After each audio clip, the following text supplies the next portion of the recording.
Pasalamat po ako sa Panginoon sa privilege makapagpangaral ng salita ng Diyos dito po sa inyong church, CBBC Imus, and I'm glad to be associated with the church that has a heart for the souls of men, a soul-winning church. Kaya nakakatuwa po dahil merong mga churches na yun po ang hangarin, na ilayunin po na makapag-akay ng mga kaluluwa. Dito po ako laki sa Imus, doon po mismo sa bayan. Na-save po ako noong 16 years old po ako. Matagal na pong panahon yun. 1990. Ang church po namin noon dati, Bible Baptist Church Imus, na galing po doon sa Malati po ba? Actually po, I just found out like recently lang po na sina Pastor Varona ay galing din doon sa church na kung saan nag-send out ng pastor doon sa Imus. So somehow we're related. Pastor Belmonte po, parang lolo na, no po. Tapos doon din galing. Tapos pagkaraan ng maraming panahon po ay nawala muna po ako sa church kasi hindi ako ganun grounded when I was a teenager.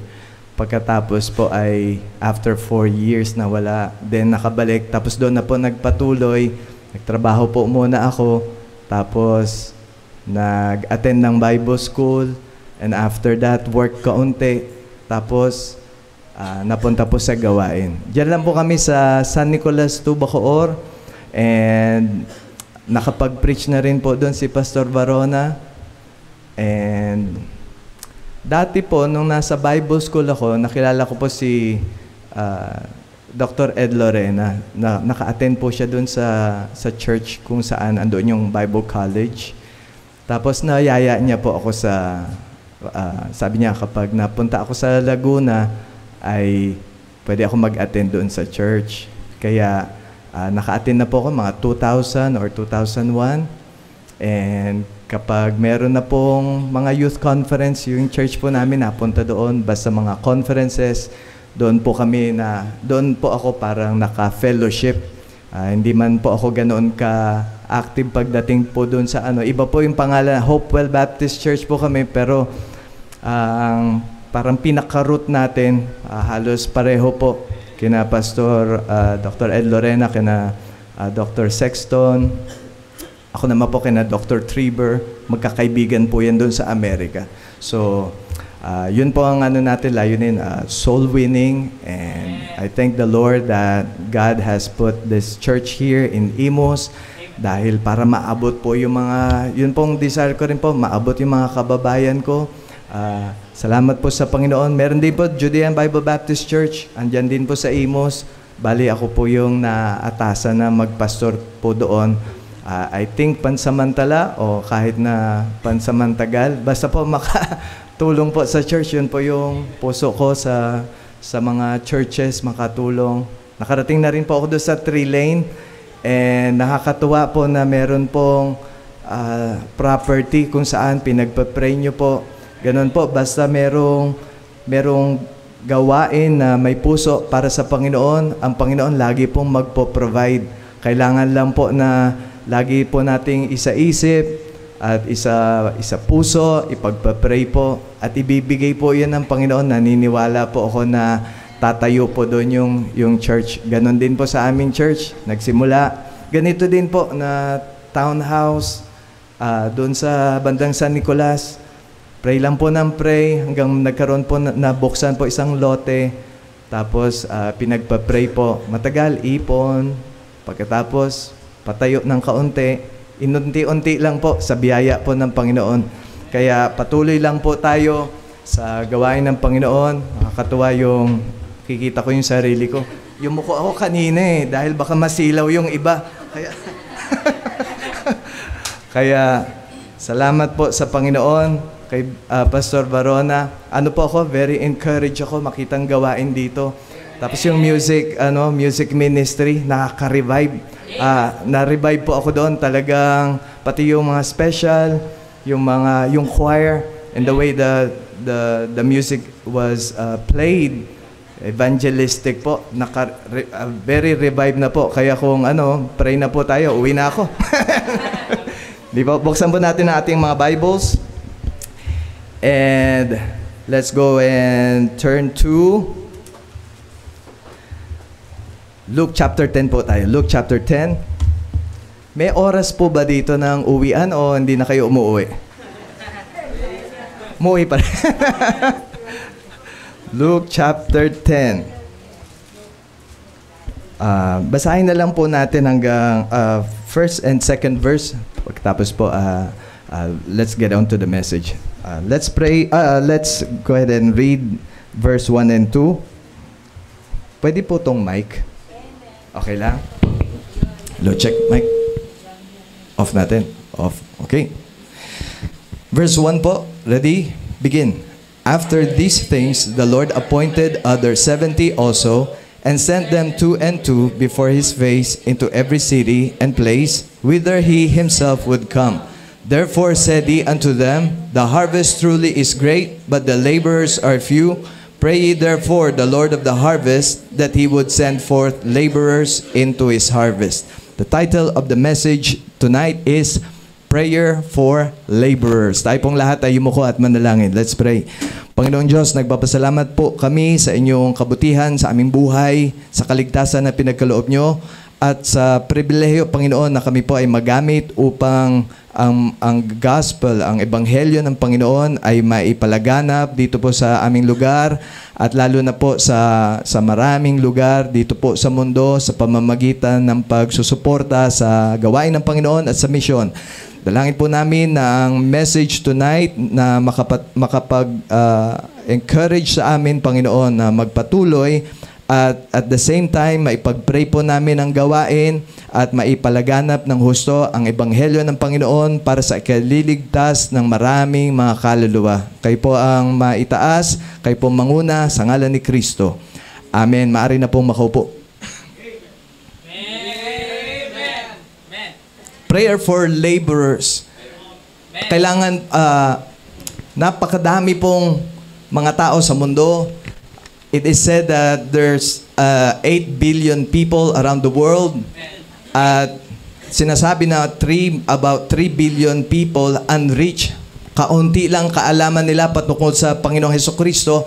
Meron po mga tao na hindi nila alam o hindi nila napakinggan ang pangalan ng Panginoong Hesukristo. Kadahilanan po na maraming mga lugar na sarado po sa mission o sa pagtatayo ng mga church, bawal pong Christianity sa mga ibang lugar.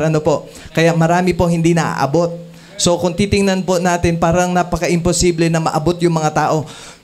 Dito lang po sa Imus, napakaraming tao. I think over 500,000 and sa mga kalapit na bayan, halos mga ilang milyon na po dito sa Cavite. Pero hindi po lahat na naabot. Kapag lumabas po kayo, kung saan kayo pumunta dyan, marami pong mga tao na hindi pa rin nila alam kung papunta sila sa langit o sa impyerno. Marami pa rin pong hindi ligtas. Kung dito po sa Pilipinas na very open ang gospel, pero hindi lahat ligtas. Lalo na po sa ibang bansa. Kung nakarating po kayo sa ibang bansa, tapos marami po kayo makasalamuha, maraming mga tao dito sa buong mundo. At kung dito sa Pilipinas, hindi lahat ligtas, lalo na po sa ibang bansa. Kaya isa pong pagpapala na ang Pilipinas ay bukas sa ebanghelyo ng Panginoon. Malaya po tayo na makahayo at ipangaral ang salita ng Diyos. Nakakapag-witness po tayo, nakadala tayo ng tracts na ipamimigay po natin. Pwede tayong lumabas dyan kasi hawak po ang Bible. So, ang Pilipinas po ay talagang pinagpala ng Panginoon na andoon po yung religious liberty. Kaya dapat po, lahat po tayo, we take advantage of that great privilege that God has given us dahil po para mas maipalaganap ang salita ng Diyos dito sa Pilipinas at marami din po na magsuko ng buhay na siya din pong hahayo doon sa ibang bayan na kailangan po ng kaligtasan ng Panginoon. Kaya kung marami po na hindi ligtas, kailangan yung mga ligtas ang siyang kikilos para mag-abot ng mga kaluluwa. Nakakatuwa po na merong discipleship program na yun po ang goal na ang mga member aabot ng isa tapos i-disciple mo. Di po ba nakakatuwa na yung naabot mo na nag-grow sa Panginoon, nandito na active sa gawain ng Panginoon at alam po natin, isa dyan, gagamitin ng Panginoon para humayo at nawa, meron din po magsuko ng buhay na hahayo sa ibang lugar para maging missionary. At sinabi din po na may nagsabi na sa church, hindi lahat active. Pero dito sa church nyo po, parang active lahat. Amen? Pag nag-awitan, talagang awit, parang aabot doon sa... Tapos, kikita ko po, no, na talagang andoon yung puso sa gawain. Amen. Pero makikita nyo po, hindi lahat sa church ay active. May nagsabi na mga 20% lang ang nagiging active. Pero, depende po yun, nawa lahat ng mga Kristiyano ay mamulat na lahat po tayo tinawag ng Diyos. Lahat po tayo kailangan hahayo, magpagamit. Pagamit po natin ang ating buhay para po sa Panginoon at talagang hindi naman nasayang ang buhay na ibinigay sa Panginoon. Naranasan ko na rin po na 16 ako naligtas. Tapos 1 year and 3 months sa church. Pagkatapos po noon, 4 years na wala ako sa church. Hindi ko po alam kung ang ano ko po, sana merong nagpumilit sa akin. I think magpapapilit naman ako. Kaya lang, sobra kong mahiyain. Parang napalipat kami sa malayong lugar. Ayoko, hindi po ako naghanap. At bata pa ako sa Panginoon. Pero nandoon po na talagang minsan, sa buhay ng Kristiyano, minsan hindi agad tayo lumalago.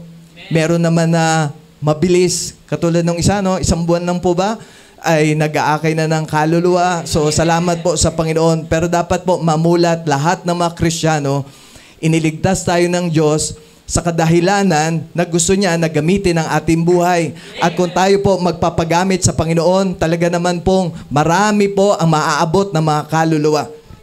Kaya kung kahit na kaunti ang magsusuko ng buhay, maging active sa church, ay marami pa rin po na maaakay. Basta tayo po gagawa, lahat po tayo ay mayroong layunin na ang misyon ng Panginoon, ipalaganap ang salita ng Diyos. Verse 1, after these things, the Lord appointed other 70 also, and sent them 2 and 2 before His face into every city and place whither He Himself would come. Sabi po sa Biblia, whither He Himself would come. Pinadala niya po ang mga manggagawa o mga soul winner 2 by 2. Pinadala niya kung saan daw po ang Panginoon ay willing na pumunta. Hindi lang po siya nag-utos dahil ayaw niyang gawin yon, kundi siya po mismo willing na magpagamit o willing na gamitin ang kanyang buhay para maabot ang mga kaluluwa. Gayon din po na tayong lahat bilang mga Kristiyano na tinawag ng Diyos sa gawain at gusto niya na lahat tayo maging willing na pumunta kung saan na merong mga kaluluwa na nangangailangan ng kaligtasan. Sinabi po sa Biblia na merong 70 na pinadala on a mission, and everyone responded to that calling. Kung meron po mga members ng church, lahat po tayo tinawag ng Diyos. Kahit na nagsisimula pa lang tayo bilang mga Kristiyano, kailangan po mamulat na ang Kristiyano tinawag ng Diyos. Meron po dyan mga tracts. Maganda po, maraming ministry dito sa church. Marami pong mga outreaches. Ang dami pong lugar na naabot nyo. Pero dapat po, marami po na kailangan talaga na mga manggagawa. Hindi kakayanin ng isa lang. Kailangan po magtutulungan ng mga members at andoon po sa pananaw o sa puso ng mga Kristiyano na magpagamit sa Diyos. Ang problema po, napakarami na dapat anihin. Let's go to verse 2. Therefore said He unto them, the harvest truly is great. Yung aanihin daw po ay napakarami. Dakila, it's great. And there's just few laborers. Pero yung harvest ay marami. Kung titingnan po natin, parang napakahirap. If we're going to reach like those 3 billion na malalayo, Kahit dito lang po sa ating lugar o dito sa Cavite na maraming tao. Kung pupunta po kayo sa ibang probinsya, marami pong mga lugar na walang church. Walang church dahil pa isa-isa yung mga bahay kung marami po dito sa inyo may pinanggalingan na probinsya. Alam niyo po dito sa Cavite, siksikan tabi-tabi yung bahay. Pagdating sa probinsya, mga malalayo. Tapos minsan may pabundok pa, minsan may pagubat pa, pero meron pong some people are trying to reach those people.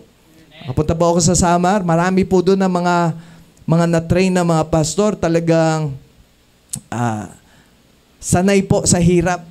Kahit na kaunti lang yung mga allowance nila o mga pang isang buwan nila, pero talagang andun naman po yung puso sa gawain.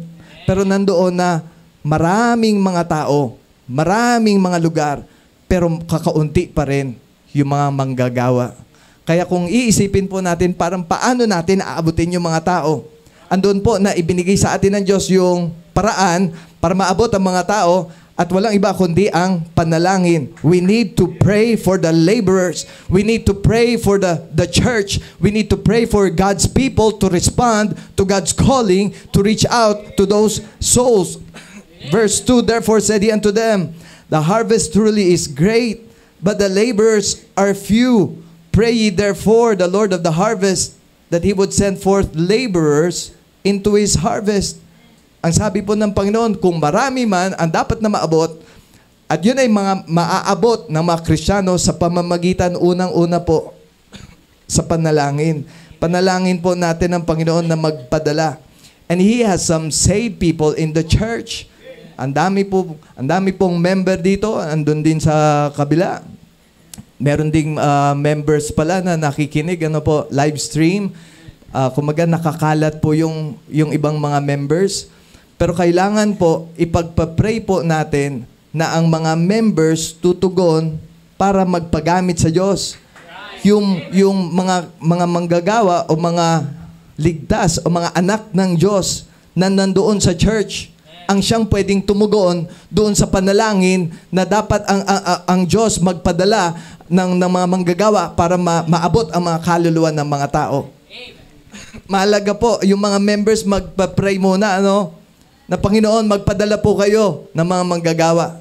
At galing doon sa aming church, saan pa kukuha ng manggagawa ang Diyos, kundi doon sa tunay na iglesia ng Panginoong Hesukristo, na siyang tunay na iniligtas ng Diyos, sila ang makapagpapaliwanag ng tunay na kaligtasan. Paano natin, hindi pwedeng iasa sa iba ang tunay na kaligtasan dahil ang marami pong simbahan na hindi naman tunay na nakakakilala sa Panginoon. Pero tayo na nakakilala sa Panginoon sa pamamagitan ng salita ng Diyos, tayo po ang unang tatawagin ng Diyos para maabot ang mga kaluluwa.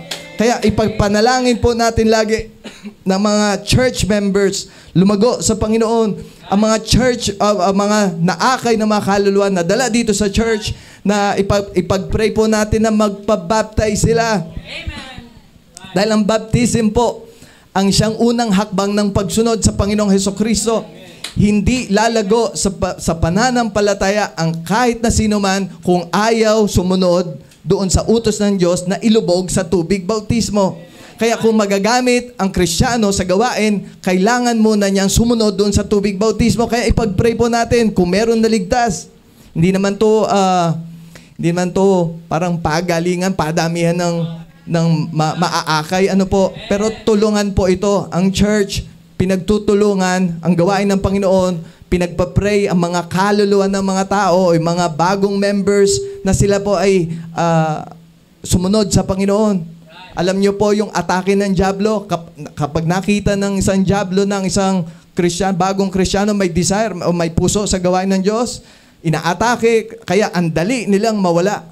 Pero naniniwala po ako kapag ang mga members ng church pinagtulungan ang isang bagong Kristiyano sa panalangin, yung tao na yon ay lalago sa Panginoon, susunod sa unang utos ng Diyos na magpabautismo, at sila din naman ay magagamit ng Diyos sa gawain. Pray ye therefore the Lord of the harvest that He would send forth laborers into His harvest. Pag-pray po natin yung mga laborers, na willing na pumunta kahit saan. Alam niyo po yung takot ng isang Kristiyano kapag tinawag ng Diyos pero hindi agad magsuko ng buhay. Lahat po nakakaranas noon. Walang ganoon katatag o ganoon kalago sa pananampalataya na kung tinawag ng Diyos, sabi niya, sige, punta ako kahit saan. Nung 16 po ako naligtas. After a year and 3 months, church lang ako, I think Sunday morning lang. Tapos umalis po kami, nag-migrate po kami doon sa America, California. Tapos nag-military po ako, nag-Navy ako. Pagkatapos ng 4 years, saka ko lang naisip, kailangan mag-church. I believe the Lord spoke to me. And He wanted me to get back into church. Kaya naghanap po ako, salamat sa Panginoon dahil may nakita po ako na soul-winning church. Doon po ako nagsimulang mag-grow as a Christian. Pagkatapos po, merong ganito rin, mission emphasis. Sunday night. 2 lang missionary pumunta. Nagpakita ng video presentation. Tapos, wala po akong dahil parang bago lang akong Kristiyano, nag-attend ako. Wala po akong malay o kamalayan tungkol sa mga mission o pagsusuko ng buhay. Pero naintindihan ko po nung isang gabi na yon na kailangan ng Panginoon na merong tutugon sa panawagan ng Diyos. Kaya nag-forward po ako noon. Hindi ko sinabihan ng pastor, pero natatandaan ko pa rin hanggang ngayon. Ang sabi ko sa Panginoon, Panginoon, susuko ako ng buhay para maging missionary, babalik ako doon sa bayan namin, doon sa country or sa bansa kung saan ako galing. I think 1996 nang ginawa ko yon. Pero hindi po ako agad umuwi dito. Dumaan ng 2 taon, Okinawa, Japan ako. Dahil doon sa military, Tapos doon ako nagsimula na maglingkod sa Panginoon. At nagkaroon na uli ng mga ganito uli, missions emphasis. Nag-forward po uli ako. Sabi ko, sinusuko ko ang buhay ko. Pero hindi ko sinabihan yung pastor. Wala silang kaalam-alam. Dahil ako po ay mahihain po ako. Tapos parang takot ako sa mga ganun bagay. Kasi wala akong idea. Hindi naman ako lumaki sa church. Pero andoon po na ang Diyos I believe that God was working in my heart. And He's doing everything that I need to do or I need to experience para darating ang panahon na pag tinawag na ako sa a specific calling of God, ay makakatugon po ako, no? Kaya pagkatapos ko ng military, secular school ako. Magko-computer science sana ako. Hindi ko alam kung anong gagawin ko, pero gusto kong pumasok. Isang araw po, nakapag-register, meron na akong course. Tapos isang araw, bigla na lang tumawag yung pastor na naging pastor ko doon sa Okinawa. Nakabalik na ako sa California. Tumawag siya, sabi niya, anong gagawin mo sa buhay mo? Nalaman niya kasi nag-out ako eh. Sabi ko, papasok ako sa secular college. And then after that, magba-Bible school ako. Sabi niya, mag-Bible school ka muna, tapos saka na yung secular college. Kahit 1 year lang.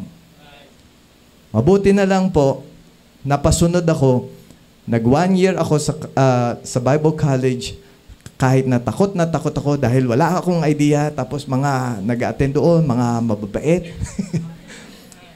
Siyempre, mas mababait sa akin, amen?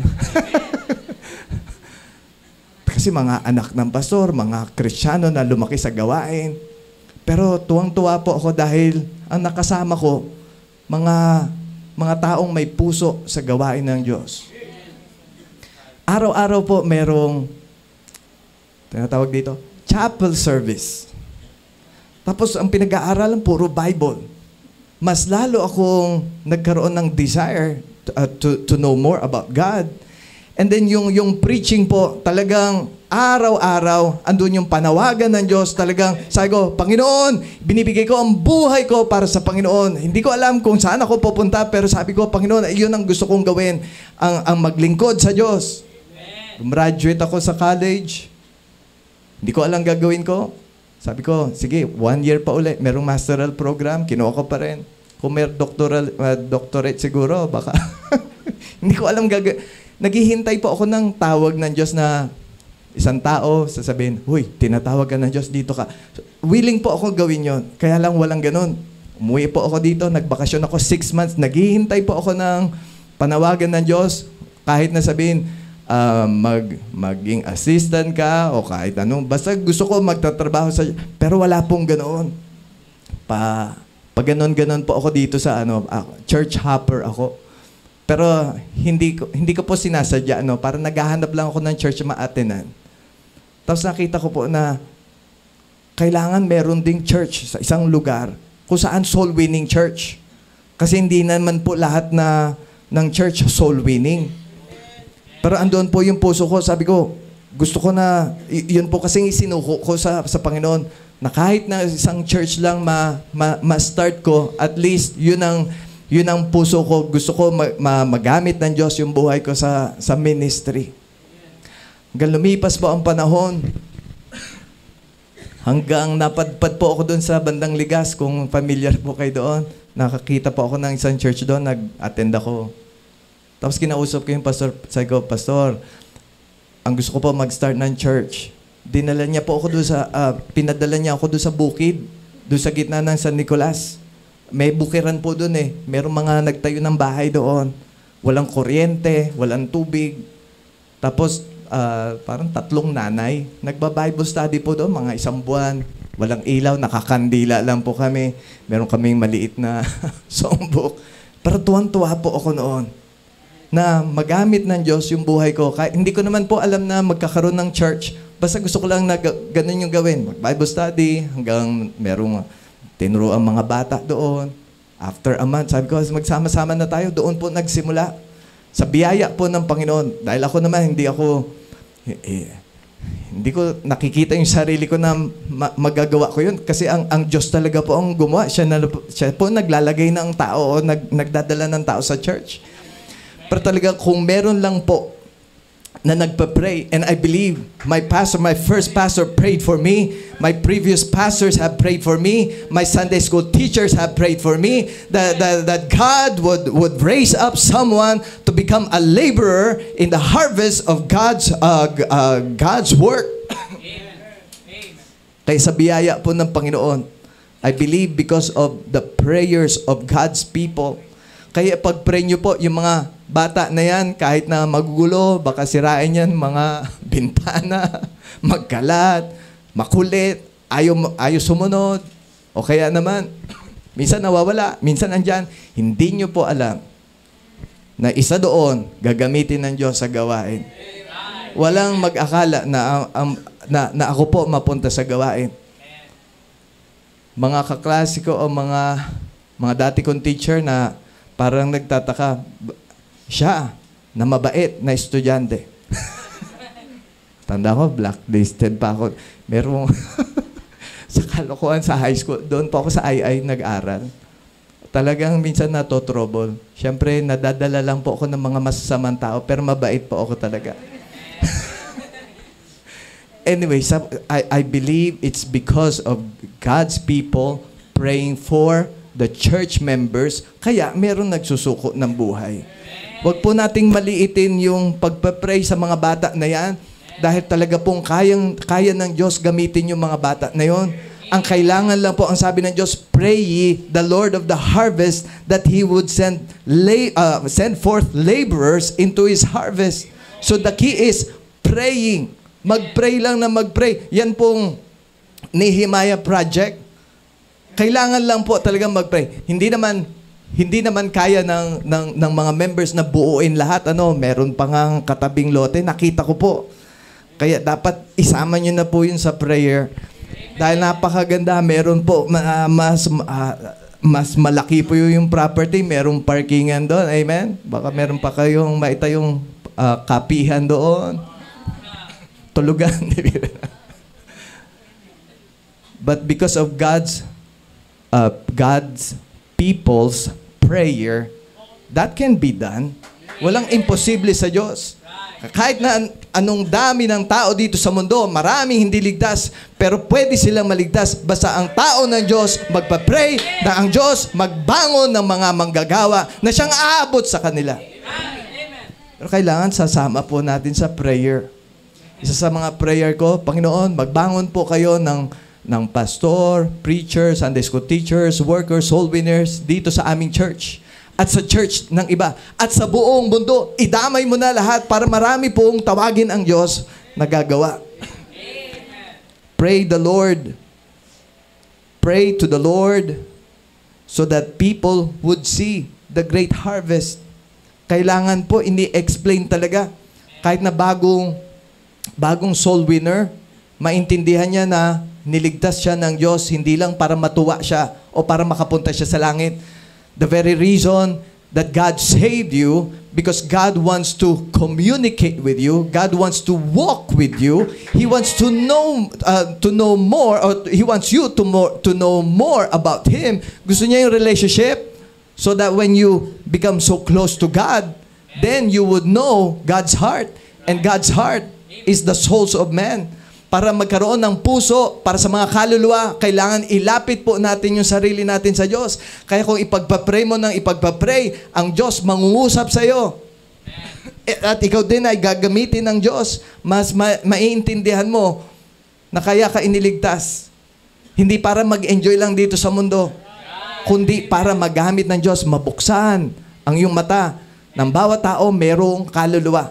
At ang bawat kaluluwa, may pupuntahan yan. It's either heaven or hell. And God's people need to wake up and see that there's a need, a great need, and there's a need for laborers so that these people can be reached by God's people. Meron po akong kaibigan, Amerikano yun. Ginagawa niya na dumadalaw siya dito sa Pilipinas. Tapos nakikita niyo yung mga pangangailangan. Kaya, doon sa isang probinsya, ang ginagawa niya, nagsusupport siya doon, yung church nila. Pag sinabi ko, merong magsimula ng church dito, handa pong tumulong.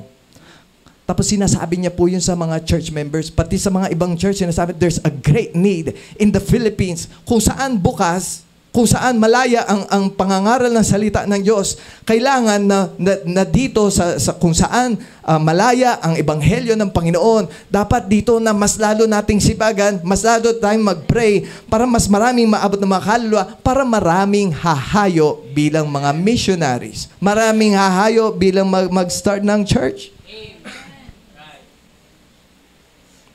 Need to tell or make God's people to be aware of this great need. Napakalaking pangangailangan. At naniniwala po ako, basta ang isang tao may puso para sa Panginoon, madali siya na magsabi na, Panginoon, itong buhay ko, isusuko ko. We need to pray that the servants would be provided for, masuplayan ang kanilang mga pangangailangan. Pastor nyo po, merong family, the pastor, maybe there's a full-time worker here. Dapat ipagpapray din po natin yung, na masuplayan ng Diyos yung pangangailangan nila. Dahil kailangan ng mga manggagawa na merong supply na para makapagpatuloy sila. Kung kakaunti na lang ang manggagawa ng Diyos, tapos hindi pa natin ipagpapray, tapos ma-discourage pa, mas mawawalan pa ng mga manggagawa ng Diyos. Kaya kailangan, isasama din po natin sina pastor. Lord God, provide for their families. Lord God, provide for their needs, their daily needs, protect them, provide for them. Dapat pinagpa-pray na mabuti yung mga gumagawa na.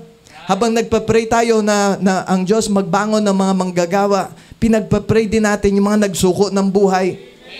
Ang dali po kasi na mawala ng tapang.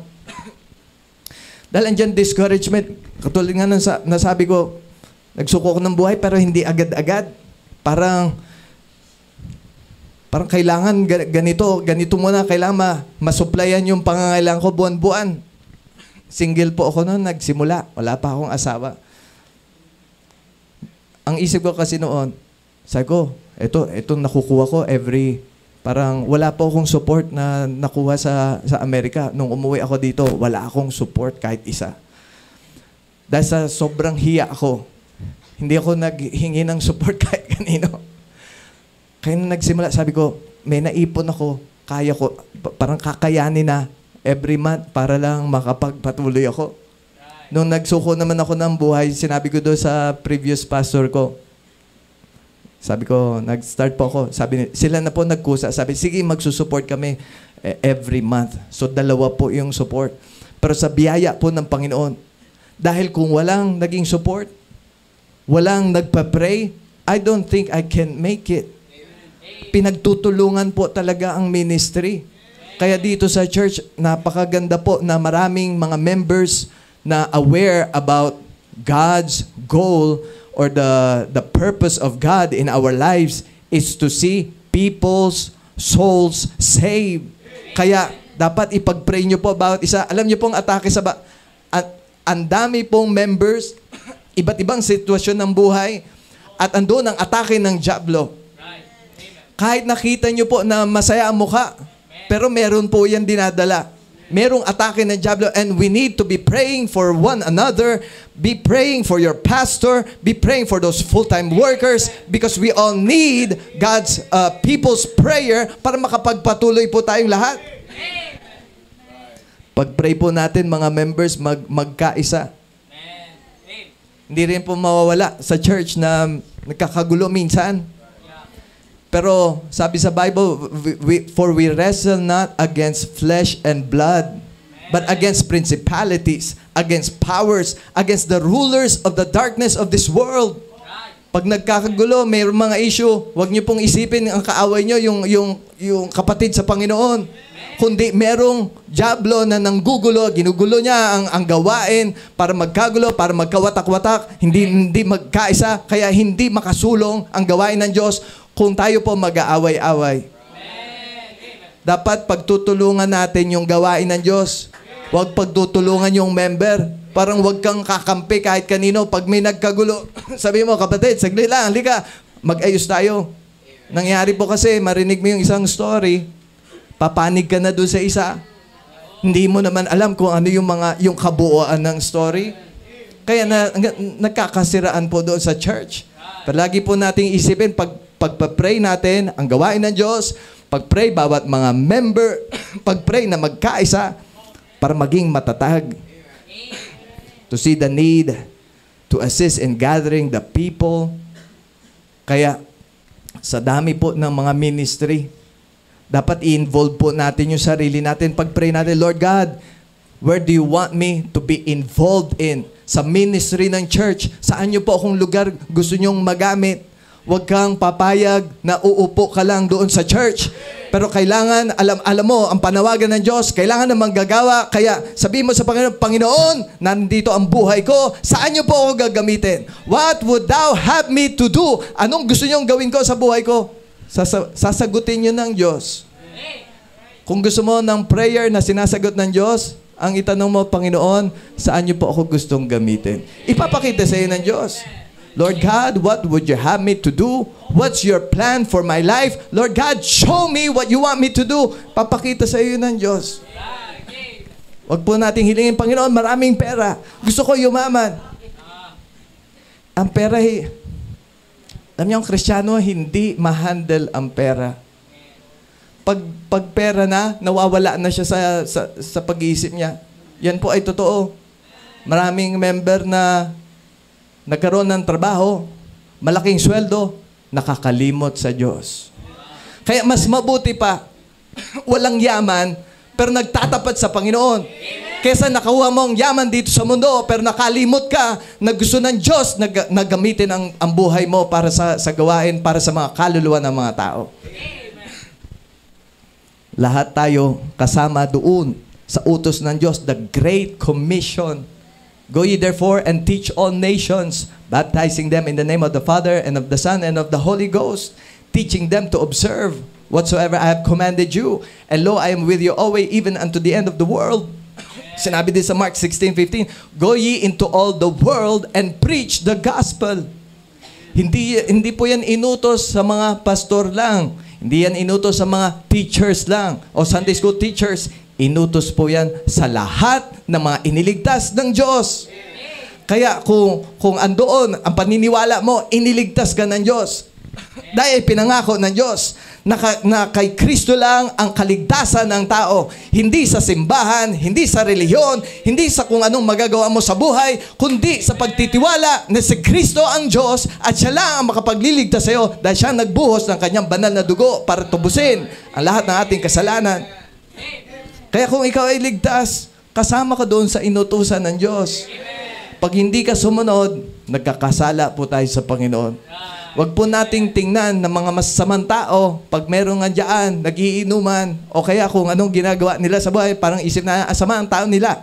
Pero sa katotohanan, mas masama tayo kung hindi tayo sumusunod sa Diyos at hindi natin inilagay ang ating buhay doon sa pag-aakay ng mga kaluluwa.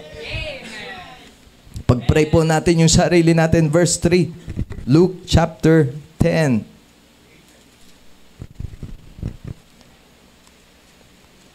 Go your ways. Behold, I send you forth as lambs among wolves. Pinahayo daw po tayo, no? Pinadala tayo bilang mga tupa. Kasama doon sa kalagitnaan ng mga lobo. Those are dangerous people. You are sent and you are sent to some people. Hindi naman tayo pinadala sa mga mababait lang at madaling kausapin o mga tutugon sa panawagan ng Diyos. Marami po dyan.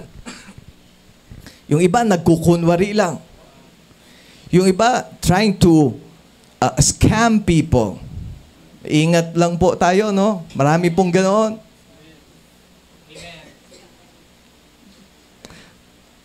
So, itong gawain po ng Panginoon, hindi basta-basta.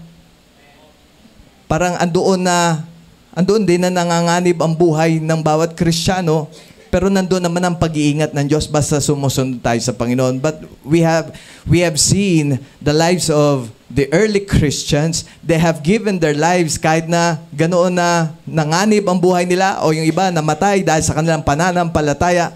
Pero tinuloy pa rin po nila. Ibinigay pa rin nila ang kanilang buhay.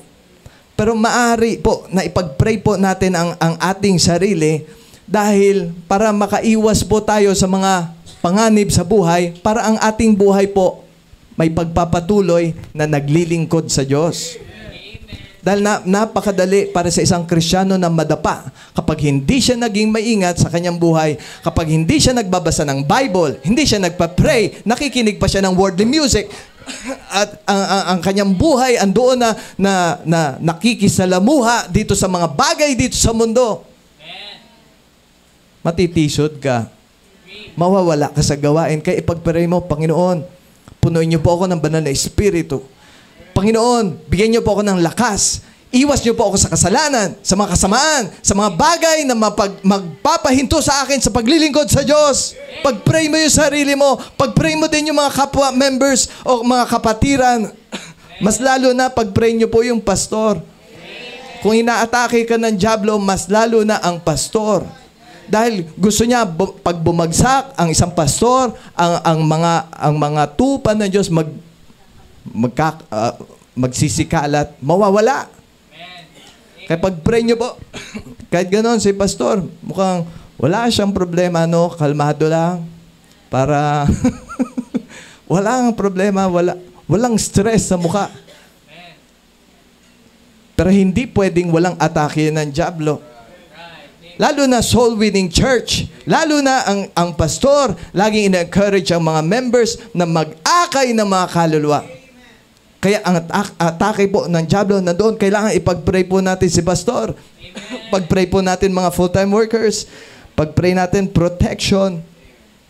And pray that God would provide. Verse 4, carry neither purse, nor scrip, nor shoes, and salute no man by the way. And into whatsoever house ye enter, first say, peace be to this house. And if the Son of Peace be there, your peace shall rest upon it. If not, it shall turn to you again. And in the same house remain, eating and drinking such things as they give. For the laborer is worthy of his hire. Go not from house to house. Nandito po na ang paliwanag doon sa mga pinahayo ng Diyos. Yung 70, wag na kayong magdala wag na kayong magbaon. Kung saan kayo pupunta, sila ang magpapakain sa'yo. The laborer is worthy of his hire. Yung manggagawa ng Diyos, karapat-dapat doon sa kanyang tatanggapin, kung pagkain man, o basta yung supply, the provision. But God takes care of His people. And God provides for the need of people that would respond to God's calling to go out and preach the gospel. Amen. Pero dapat pinagpa-pray pa rin na ang Diyos magpo-provide. Right. Hindi po natin parang aasahan yung sarili na, kaya ko to. Amen. Pride na yon, pag-isip mo, kaya ko to, kahit hindi na ako mag-pray. Kaya naming itayo ang building kahit na hindi na mag-pray. Hindi. Kailangan pinagpa-pray din yun. Dahil ang Diyos naman magpa-provide. But God requires His people to continue praying because praying shows that you have faith in the Lord that God will provide the needs of the church or the needs of the ministry. Pray that God will provide for you. Kung nagsuko ka ng buhay, alam niyo pong concern ng maraming tao at hindi naman po talaga maialis. Kailangan niyang kakain. May bills na babayaran. Maraming pangangailangan, school, mga personal needs. Kaya sasabihin ng katwiran ng tao, hindi mo na po ako magsisimba kasi magtatrabaho ko ng Sunday.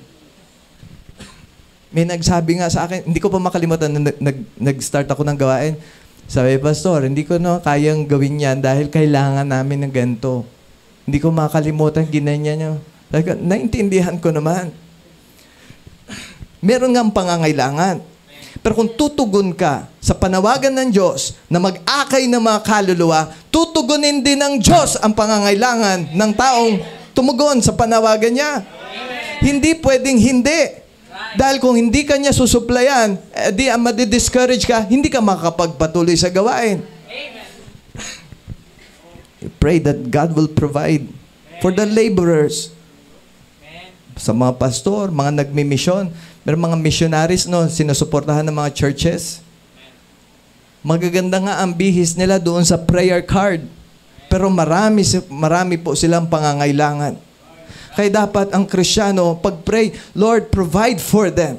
Lord God, use my life and flow the blessings upon my life so that I can be a blessing to those people. Amen. Ang panalangin na, Panginoon, pagyamanin mo ko, tapos tutulong ako sa gawain, pero hindi naman tumutulong. Amen.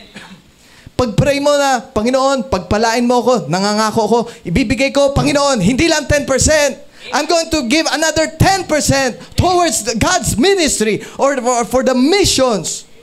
Bakit hindi sasagutin ng Diyos yung panalangin? Alam niyo po yung turo na 10%, Malakay 3:10, bring ye all the tithes into the storehouse, that there may be meat in mine house.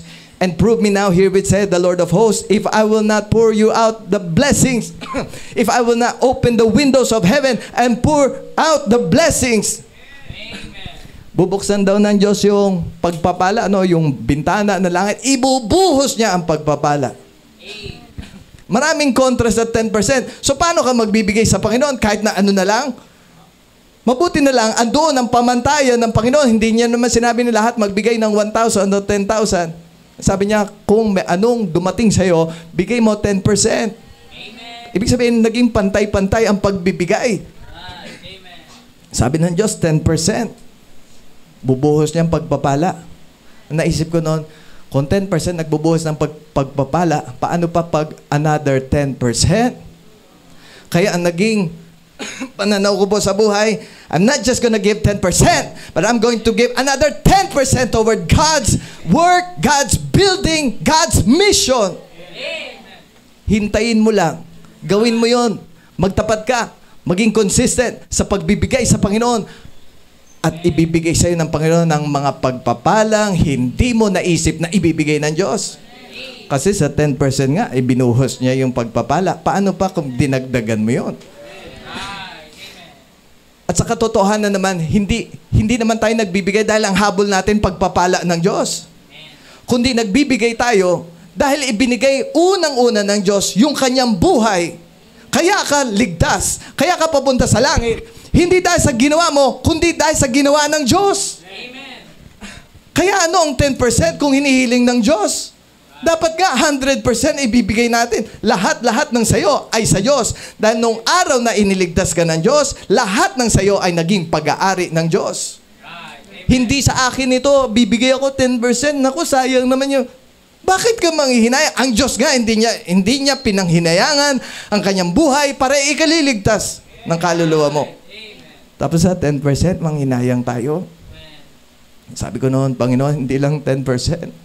I'm gonna give more than 10%, more than 20%, and another 30%, another 10%.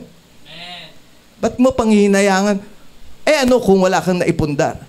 Kahit na wala kang pinakamagandang cellphone dyan, o mga bagay dito sa mundo, at least, yung pera na inilagak mo doon sa gawain ng Diyos, hindi nasayang.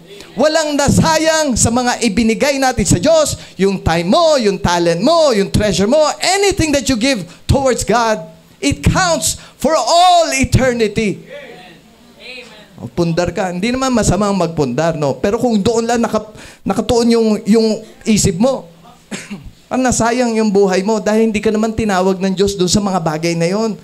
Tinawag ka sa gawain ng Diyos, tinawag ka para mag-akay ng mga kaluluwa. Kaya kung anong mga pagpapala na dumating sa buhay mo, pinagpala ka ng Diyos dahil nagtitiwala siya, gagamitin mo yan para maakay ang mga kaluluwa ng mga tao.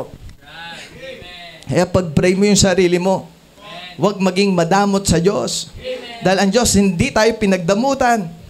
Panginoon, hipuin mo ang puso ko. Turuan niyo ako, Panginoon, na maging mapagbigay. Panginoon, tulungan niyo po ang puso na ito na sobrang tigas. Pag-pray mo, Panginoon, nawa maging mapagbigay ako. Nawa makita ko yung kahalagahan ng mga kaluluwa ng mga tao. Ang mga bagay dito sa mundo, lahat yan iiwan mo. Lahat yan masusunog. Balang araw, baliwala lahat ng mga iniisip nating mga mahalaga. Dahil ang pinakamahalaga pala dito sa mundo, kundi ang mga kaluluwa ng mga tao. Kaya pag-pray mo lagi yung sarili mo, andali po tayong mahila ng kaaway. Madali tayong mahila dito sa mundo. Ang dali nating makalimot. Lalo na, lunod tayo sa social media, lunod tayo sa mga bagay dito sa mundo, nakakalimutan natin yung pinakamahalaga. Kaluluwa ng mga tao. Pray for the laborer. Pray for God's provision. The laborer. Pray for the laborer not to quit. Chapter 10, verse 10, but unto whatsoever city ye enter, and they receive you not, go your ways out into the streets of the same, and say, even the very dust of your city which cleaveth on us, we do wipe off against you. Notwithstanding, be ye sure of this, that the kingdom of God is come nigh unto you. Meron daw po na mga hindi lahat tatanggap. Pag nag-share ka, hindi lahat tanggap. Kaya andun ang discouragement. That's why you keep praying to the Lord. Lord God, help me to be strong. Help me to stand up for this faith. Help me, Lord, to continue. And help me to become faithful all the way to the end of my life. Amen. Hindi kailangan maging magaling sa ministry. Pero kailangan maging tapat. At kaya naman ng lahat ng mga Kristiyano maging tapat. Basta ipag-pray mo, Lord God, help me. Give me strength. Help me, Lord, to be strong. Pray that the laborer would not quit. Verse 16, he that heareth you, heareth me. And he that despiseth you, despiseth me. And he that despiseth me, despiseth him that sent me. Kung sino daw hindi makinig, hindi nila pinapakinggan yung Diyos. Kung kamumuhian ka ng mga tao dahil sumusunod ka lang sa utos ng Diyos na mag-akay ng mga kaluluwa, sabi ng Panginoon, hindi ikaw ang kinamumuhian, kundi ang Panginoong Hesukristo na nagpadala sa iyo. We tend to quit, to be discouraged. Maganda po dito sa church nyo, talagang very encouraging. Sa music pa lang, tapos marinig mo yung testimony, nakikita mo na Ang Diyos kumikilo sa buhay ng mga tao. Huwag po kayong mahihiya. Pag testimony time, tumayo kayo. Ipaalam nyo sa lahat kung gaano naging kabuti ang Diyos sa inyong buhay. Amen. Pero nandoon po, hindi mawawala talaga na isa sa mga ginagamit ng dyablo para mawala ang isang manggagawa sa gawain. Discouragement. Amen. And we always, like, it seems like every time, hindi nawawala na nakaka-discourage. You know, lahat ng mga Kristiyano na nagsuko ng buhay, o suko ang buhay, o nag-aakay ng mga kaluluwa, darating talaga ang panahon na very discouraged ka, gusto mo nang tumigil. Ako po, as a pastor, or balik tayo, no, as a Bible college student, so many, nagbilang pa, no, mga 10 siguro na semester yon. 8, 9, 10. 10. Parang isang semester lang ang dumaan na hindi ko inaisip na sumuko. Pero lahat ng semester, sabi ko, gusto ko nang umuwi. Gusto ko nang sumuko. Isang araw po, umuwi ako sa amin dahil talagang ayoko na. Nakalimutan ko na kung anong nangyari. Tinawagan ko ng vice president, sabi, saan ka? Andito ako sa amin. Sabi niya, kung gusto mo, diyan ka nakatira, tapos magtrabaho ka. Ang trabaho kasi mga 1 oras. Pag sa Amerika, malayo yung 1 oras. Hindi mo malagari yun. Sabi ko, sige, dito lang ako. Hanggang di ko matiis. Bumalik na rin ako sa biyaya ng Diyos. Pero ando na, ayoko na talaga. Ayoko nang pumasok. Dahil may nangyari. I don't remember. Siguro inaaway ako ng mga tao doon. Alam niya, pag mabait, naaway lagi. Hindi, biro na. Pero talagang suko ako lagi. Gusto ko nang sumuko. I believe God used the time when I was in the military. Sa military po kasi talagang ayoko na rin. Hindi ka lang makaalis dahil pumirma ka doon. Pag nagtago ka, numayas ka, huhulihin ka, ikukulong ka. Ayoko makulong. Eh di sabihin ko, tapusin ko na lang lahat to. Pero talagang mga taong makasama mo, yung trabaho talaga, meron trabaho na talagang iiyak ka sa sobrang hirap. Sa bootcamp, umiyak ako doon. Ilang beses ako umiyak. Ayoko na. Hindi ako makawala. Kaya pagdating sa Bible College, sabi ko parang, mga tao nagko-quit. Pero sa akin, parang madali lang yon. Dahil, tinuruan ako ng Diyos na huwag susuko. Pero doon sa mga bagay na sinusukuan nila, sa akin madali. Pero may mga bagay na mahirap para sa akin. Parang ayoko na talaga. Hanggang mapunta po ako sa ministry, hindi mawala na, ayoko na, Panginoon. Gusto ko na pumunta sa langit. Pero ayaw pa rin ng Diyos. Ibig sabihin, basta buhay. Gusto pa rin gamitin ng Diyos. At meron pa rin naghihintay na kaluluwa na darating na isang soul winner na mag-aabot sa kanila. Kaya pag-pray mo, huwag mag-quit. Lord God, patatagin niyo po ako, Panginoon. Yung kasama ko sa church, si brother and si sister, Lord God, patatagin niyo po sila. Amen. Kanina lang, isang member, tinawag ako, Pastor, punta kayo dito, nagkakagulo. Tapos sabi mo lahat. Ang tagal. Nagkandaduling na ako, sabi ko, parang gusto ko, pahinga mo na, kahit na mga ilang minuto lang, mga 100 minutes, amen. Puyat, no? O kaya, walang tulog, kailangan mo magpahinga. Pero andoon na, kailangan mo pupuntahan dahil tinitira ng dyablo lahat ng mga members. Kaya pag panalangin mo, Panginoon, tulungan niyo sila makapagpatuloy. Dahil kung di sila magpapatuloy, nawalan po ng manggagawa. Mas kakaunti gagawa doon sa gawain ng Panginoon. Kaya mahalaga po yung prayer talaga. Pagising niyo po sa umaga, wag cellphone ang hawak agad. You come to the Lord God, good morning. Wash lang ako ng face. O, minom ka ng kape, magising. And I'm going to be praying for the church, praying for the laborers, praying for the provision, praying for missions, praying for the souls to get saved. Amen. And God will work. Basta yung mga tao ng Diyos, mananalangin. Amen. Again, hindi ito pagalingan. Amen. Kundi tulungan ng mga Kristiyano, maisagawa, maisulong ang gawain ng Diyos. Huwag po tayong tumigil dito sa sa lugar, mag-akay ng mga kaluluwa. Mapunta kayo doon sa 3-lane, ang dami pong mga tao doon sa paligid, sa mga maraming barangay. Patuloy, mag-akay ng mga kaluluwa. Disciple po natin. Huwag po natin kalimutan din na dapat every week ay naglalaan ng mga missions offering para yung influensya nyo po na pag-aabot ng kaluluwa, hindi lang dito sa Imos, kundi umaabot pa sa ibang lugar. Doon sa ibang panig ng mundo. Balang araw pagdating natin sa langit, sabihin sa'yo na tao, salamat. Amen. Dahil sa pagbibigay mo, nasuportahan yung missionary. Kaya nandito ako sa langit. Di ba maganda? Maraming naakay ng mga kaluluwa. Isinawalang bahala mo yung buhay mo. Iwinala mo ang buhay mo para lang ang mga tao makasumpong ng kaligtasan. Kaya sabi ng Panginoon, yung iwinala na buhay, yun yung natagpuan na buhay. Dahil nagamit ng Diyos ang buhay ng isang Kristiyanong suko ang buhay para makaabot ng mga kaluluwa. Let's go ahead and continue to pray for souls. Pray for that building. Hindi lang naman po yan building para maging convenient o komportable tayong lahat. Yan po ay building para maraming maakay na mga kaluluwa, matetrain sa gawain, para maipadala sa iba't ibang lugar para sa mga kaluluwa ng mga tao. Tayo pong lahat ay tumayo, tayo po ay manalangin. Heavenly Father, thank you Lord for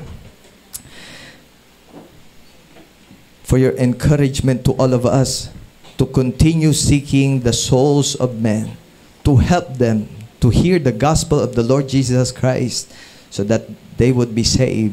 Thank you, Lord, for this church, Christian Bible Baptist Church, Imus, sa leadership ni na Pastor Varona, kasama pong family, kasama po ang church na ito. Dalangin ko po ng church na ito magpatuloy, mas lumawak ang mga gawain, mas lumago sa pananampalataya mga Kristiyano, at mas marami pang maabot ng mga kaluluwa. Sa mga pangangailangan, kayo po nakakaalam, kayo po magpuno.